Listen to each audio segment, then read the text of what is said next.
Hello, my name is Gurpreet. I work as an animator and as a rigging artist in Team Kalyskah. But today, we're just going to talk about rigs. It's a bit too technical of a subject to talk about.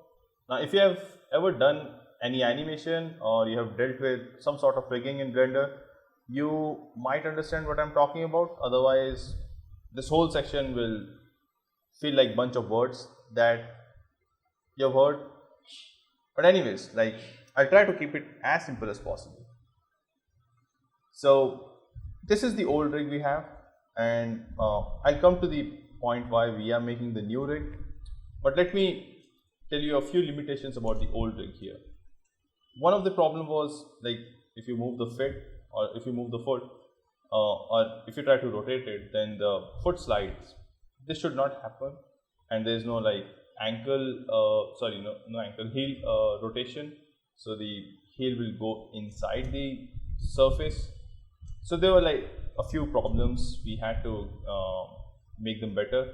Then there were a few controls which were breaking the rig, and they would introduce a bunch of glitches while you're doing the animation.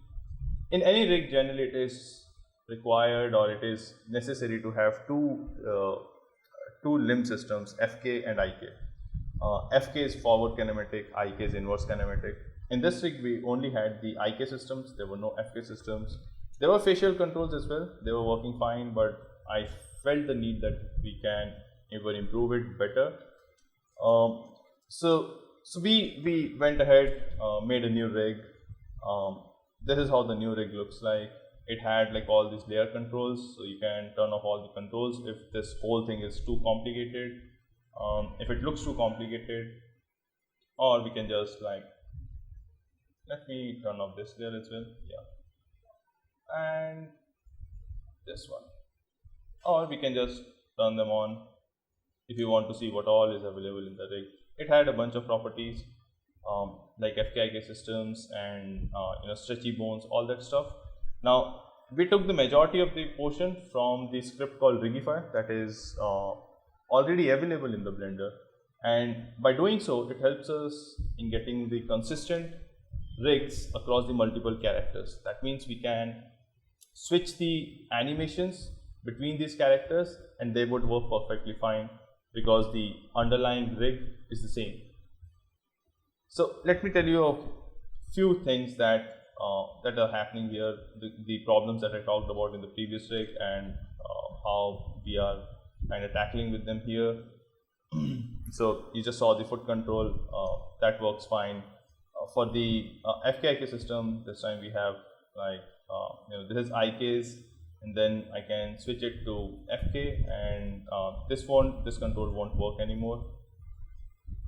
So it's not working, but you can use FK controls for that. So it's while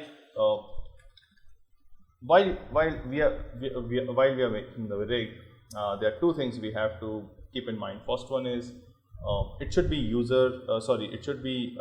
animator friendly. So whoever is going to use this rig to make animation, they should not face a lot of problems in trying to figure out how control works. Second one is, while the animator has done the animation, the rig should not introduce any sort of glitches from its own end.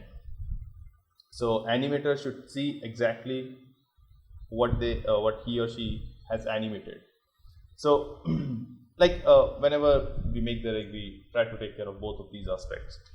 For the facial control here, we have better controls now, where the controls does exactly what they should, and they're bunch of actor controls. So these green ones are the primary ones, which does the facial the major facial movements, and let's say this is the jaw one, and these red ones are for the minor tweaks.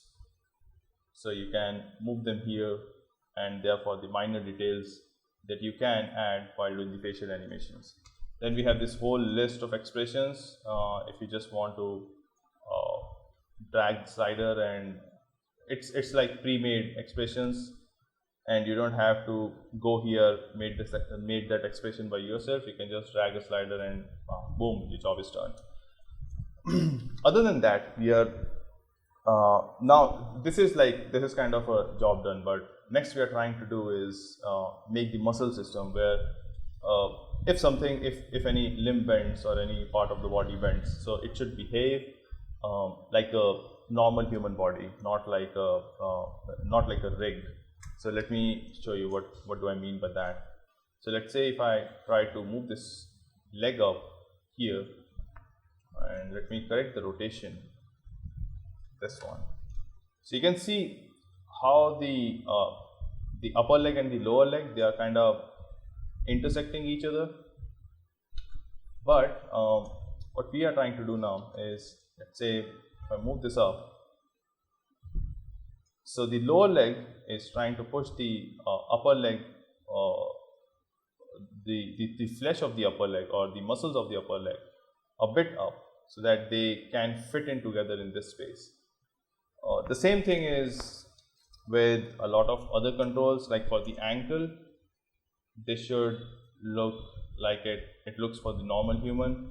Here we need some corrections, so this is a work in progress. It's not like a fully finished rig, so we have to do a few corrections here. Then if it moves up, then the rear end should look smooth. So as of now, what we are doing is like we are trying to make the volume right.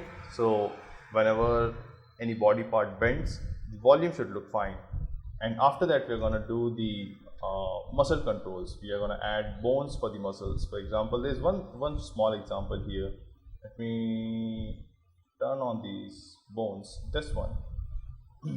So as soon as this leg goes up, you'll see this extra bulge that we had in the knee. It disappeared, like how it would work for normal human. So this is just a small example of this is very small example of muscle control, but we're going to add these kind of bones to everywhere in the entire body. So whenever the character moves, it looks like it resembles it resembles closer to a human body and not like a machine. Yeah, so I think that's enough of a overview of what we are doing. And there's a lot we're doing, and you should stay tuned for what's coming next. Thanks. Bye bye.